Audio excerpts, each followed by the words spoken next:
The CoinSeries channel appreciates your continued support. Request from viewer is, who is your favorite CEO, and who is the best coin for you? You can also comment your opinion. Thank you to all the subscribers of our CoinSeries. Who came to our channel CoinSeries? You will always be info with the latest CoinSeries news. Number 1, CEO Brad Garlinghouse XRP and Ripple. Number 2, CEO Grayscale SEC. Number 3, CEO JP Morgan Bitcoin. Number 4, CEO Brian Armstrong Coinbase. Please like my video and subscribe my channel. Even with a cap of 100 billion, will there be insufficient XRP tokens to power economic transactions on a global scale? I wanted to inform you that yesterday, there was a significant transaction on Ripple that sent XRP to a wallet address that was not recognized. In addition, David Schwartz, Ripple's chief tech officer, recently allayed concerns regarding the XRP ledger's missing Genesis block by drawing parallels to a similar issue in Ethereum. Finally, following the CEO's admission, Ripple will consider exploring markets outside of the US for its potential initial public offering. It would be pointless to destroy XRP currencies, according to a comment posted by Guerra, developer of Black Swan Capitalist, on X vs NL. Al Jarrah voiced his concerns over the burning of XRP at this important burn milestone. Did you know that 12 million units of tokens have been burned off the XRP ledger? This was only uncovered last week. Because it emphasizes XRP's position as a deflationary asset, this milestone is seen favorably by Avanos Finance, co-founder of Panos Makers, and other notable community members. However, Black Swan Capitalist Party founder has publicly stated that burning XRP is futile. He asserts that the whole economy might collapse under the weight of XRP's 100 billion supply limit. Although it may have seemed like a reasonable idea at the moment, Algebra later stated that burning XRP tokens was unnecessary. He sees Ripple and similar businesses taking advantage of the massive supply of XRP. According to him, anyone who thinks 100 billion XRP will be enough to prop up the global economy is completely misinterpreting Ripple's goal. The destruction of XRP tokens is an attractive but unnecessary concept. In addition, Al Jarrah contended that, when the time comes, there simply won't be enough XRP to meet demand, especially when considering hypothetical future demand that the mainstream has yet to even contemplate. However, Youssef Alred, creator of Moon Studios, dismissed the idea that Ripple's financial goals might support XRP in the long term. I'm sure those objectives include you and me, Alred responded to OWL Reddit's query. He continued by saying that burns give XRP its value by creating an element of scarcity. Meanwhile, British crypto enthusiast Jason Douglas was trying to shed light on the anticipated demand for XRP in the financial industry. According to Douglas's calculations, XRP would have a stake of $200 billion if it managed to capture 2% of JP Morgan's daily trillion-dollar turnover. The total supply of XRP tokens will never exceed 100 billion.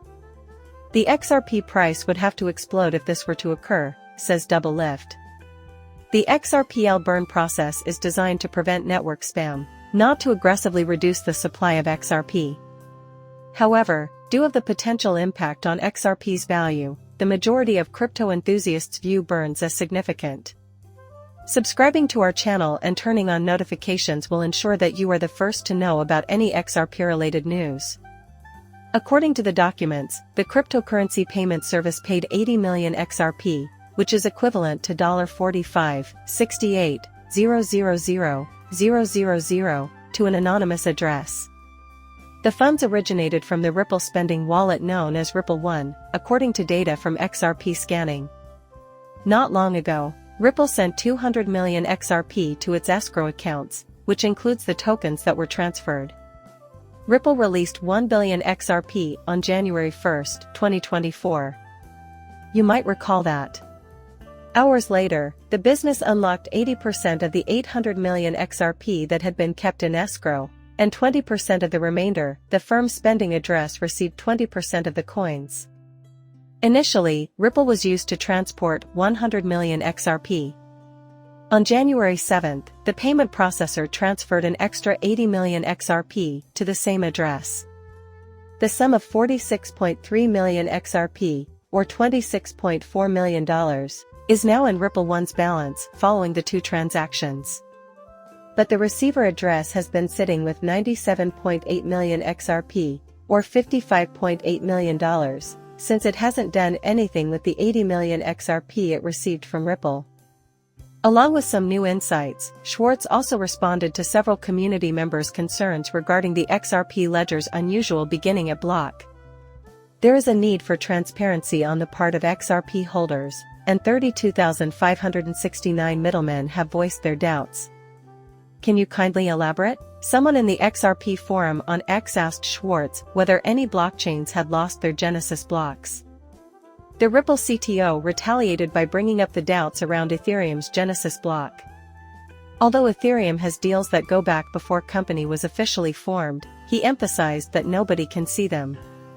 Schwartz brought attention to a 2622 Ethereum trade that contained about $6 million on August 3, 2016. He couldn't help but wonder where that Ethereum had come from.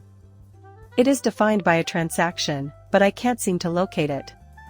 Some in the XRP community have proposed theories about transactions at the Genesis block that purport to show the transfer of 40,000 Ethereum. It was something Schwartz acknowledged, but he stressed that decisions taken while designating a theory as Genesis block gave rise to a hidden origin for the 40,000 Ethereum. According to Schwartz, these kinds of decisions are completely subjective. The XRP ELS Genesis block, beginning at ledger 32,569, is part of this. In theoretical Tim's case, he contended, similar steps were made to hide the financing sources.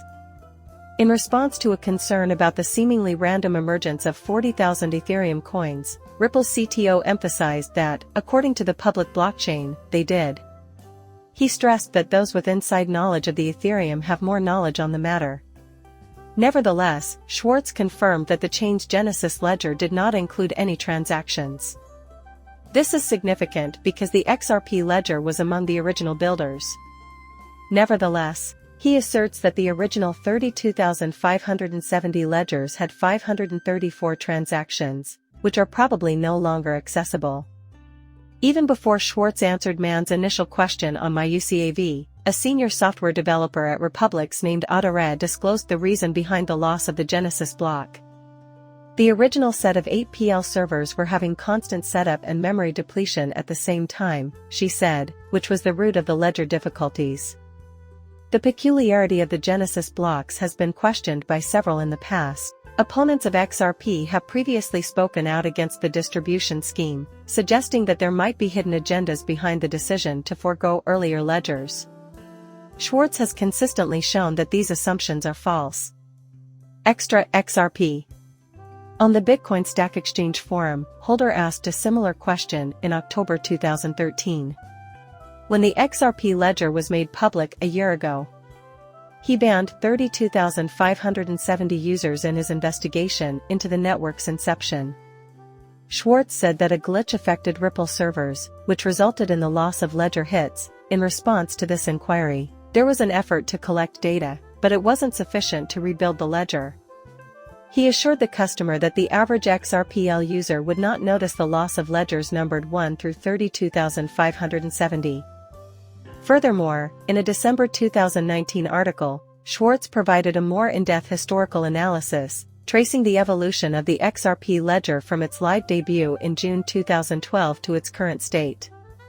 According to him, they had to fix problems when the ledger went live. Schwartz claims that last week, because to these problems and reset exercises done on the network, the XRP ledger's data was saved in ledgers 1 to 32,570. But he did promise that the resets will not result in a redistribution of the original 100 billion XRP. In a nutshell, is the US government highly opposed to the Ripple's IPO? Will Ripple be venturing into new global markets? Subscribing to our channel and turning on notifications will ensure that you are the first to know about any XRP-related news. This announcement was made in response to queries asked by a CNBC journalist during the current World Economic Forum in Davos, Switzerland. The decision to seek other options was made due to the unending legal battle with the U.S. Securities and Exchange Commission, according to Garland House. In example, Ripple's interest in public listing potential in jurisdictions with transparent legislation for Bitcoin businesses was highlighted by Garland House. We looked into other jurisdictions with less opaque regulations, as the Ripple executive mentioned. According to Garland House, the company has temporarily halted its plans to launch an initial public offering. The intricate regulatory landscape in the US is one of the major challenges, according to Ripple's CEO. The move follows earlier statements that hinted at Ripple's intention to go public after its legal dispute with the SEC was resolved. Dealing with a very hostile regulator who needs to accept your S1 while Garland Homes tries to go public in the US doesn't sound like much fun to me. The unwelcoming regulatory atmosphere in the United States was another point that Garland House argued against using the Coinbase case to make. He stressed that Coinbase's initial public offering registration statement had been approved by the SEC, which was a crucial issue. Still, the SEC went on to sue Coinbase for the identical grounds outlined in that one complaint. So he responded, "Why would we want to put ourselves through a SEC that is so obviously hostile to this industry?" Even though rules are still unclear, the USDC stablecoin issuer Circle has notified the US market of their intention to launch a private sale. A potential initial public offering, IPO, is still on the table. Going public isn't Ripple's top focus right now, says Garland House. A frequent approach for businesses to raise capital, he emphasized, is to go public. At this time, nevertheless, Ripple doesn't need any further capital. He countered by saying that providing liquidity to stockholders has always been the company's top concern and that Ripple's CEO just announced the repurchase of $1 billion worth of shares from equity investors. Ripple was funded in 2012 by some of our backers. They have been involved in this arrangement for 11.5 years now. The chief executive officer admitted that providing that funding was a driving factor in making these tender offers. Please share your thoughts on this in the comment section, I would love to hear them. Approval of the video should be your top priority. To ensure that you receive notifications, subscribe and then hit the button. Until we meet again, farewell.